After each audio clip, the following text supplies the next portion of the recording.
Hello friends, তো আজ আমি বানাচ্ছি পোলাও। পোলাও তো সবারই খুব খেতে ভালো লাগে, আমারও খুব ভালো লাগে। তাই জন্য আমি নিয়ে নিয়েছি 2 কাপ চাল, গোবিন্দভোগ চাল। আর চালটা প্রথমে জল দিয়ে ধুয়ে নেব। তারপর আমি এখানে নিয়ে নিয়েছি কিছু শুকনো জিনিস, যেমন গোটা গরম মশলা, তেজপাতা, শুকনো লঙ্কা, কাজু, কিশমিশ। এরপর আমি নিয়ে নেব ঘি, আর নেব সামান্য মতো লবণ। এরপরে আমি গরম কড়াইতে ঘিটা দিয়ে দিলাম। এখানে আমি নিয়ে নিচ্ছি জল। আমি নিয়েছি 2 কাপ চাল, তাই জন্য আমি 4 কাপ জল নেব, ওই কাপেই মেপে।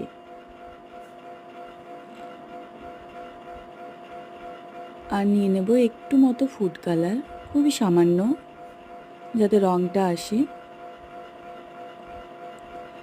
এখানে গরম ঘিতে আমি প্রথমে তেজপাতা, শুকনো লঙ্কা দিয়ে একটু নাড়াচাড়া করে গোটা গরম মশলা সমস্ত দিয়ে দেব। তারপর কাজু,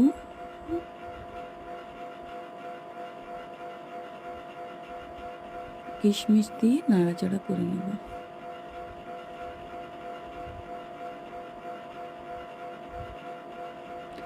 এগুলো একটু ভাজা ভাজা হয়ে আসলে তারপর আমি অ্যাড করে নেব চাল, যে চালটা জল ঝরিয়ে রেখে দিয়েছিলাম আগে।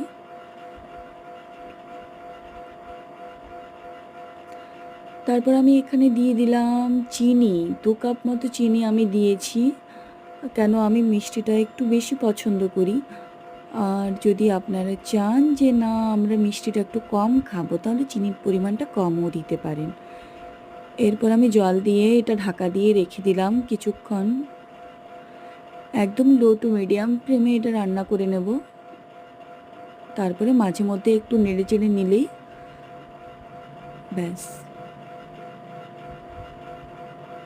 তৈরি আমাদের গরম গরম পোলাও।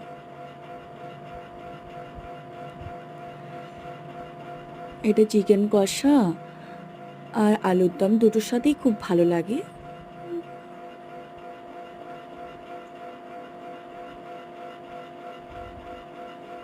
এই যে তৈরি হয়ে গেছে আমাদের গরম গরম পোলাও।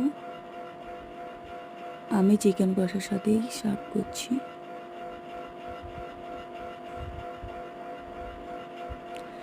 চিকেন কষার রেসিপিটা তোমাদের সাথে নেক্সট দিন শেয়ার করব। চলো আজ আসি, টাটা, বাই বাই।